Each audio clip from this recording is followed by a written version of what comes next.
Welcome to today's video with me, Cambridge David, where we're going to learn some fantastic idioms to help you pass the IELTS exam.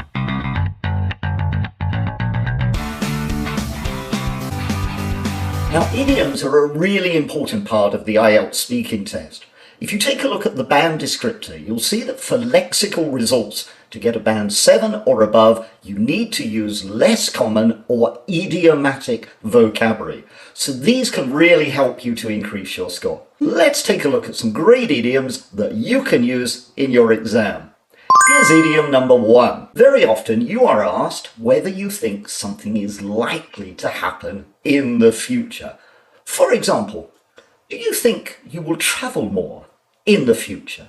Do you think you will use English in your career? Well, a great phrase that you can use if you think that something is likely is you can say, it's on the cards.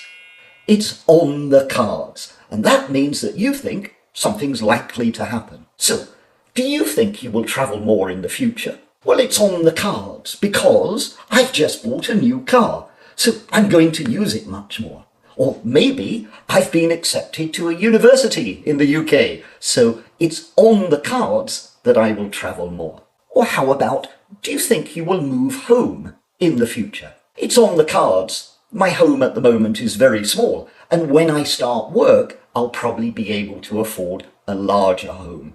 So, it's on the cards. That's a great idiom. Let's look at the next one. The next idiom is something that you can use if you think that something isn't likely because it's very difficult to achieve. For example, do you think China will win the next World Cup? Well, that's a big ask. That's a big ask. Now, you notice that the word ask here is being used as a noun, whereas normally you meet it as a verb. But the phrase, that's a big ask, means that's going to be really difficult to achieve. So for example, do you think you'll get a band 9 in the IELTS exam? That's a big ask. It's really difficult to get band 9. But if you keep watching the videos, maybe you will. Maybe it will be on the cards. Here's a great idiom for you. In part 3 of the speaking test, you're often asked whether you agree with a certain statement. For example, do you think we should ban cars from city centres as a way of reducing pollution? Or do you think we should teach English in primary school? Well, if you disagree with that, one lovely phrase you can use is barking up the wrong tree.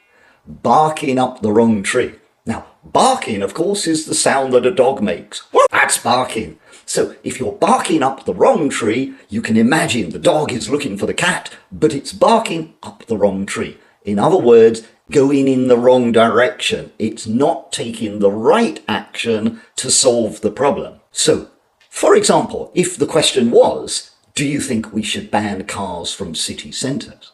Well, I think that's barking up the wrong tree.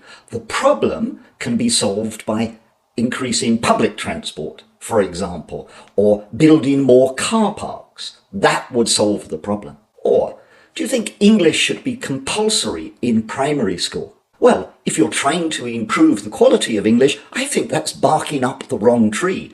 It's much better to improve the quality of teachers. That's the better way to go. Now, you'll notice that we always use it in the present continuous. Something or someone is barking up the wrong tree. Let me give you one more example. Do you think university students should wear a uniform? Well, if you're trying to improve discipline, I think that's barking up the wrong tree. It's more important that students feel a sense of identity with their university. That would be how to use it.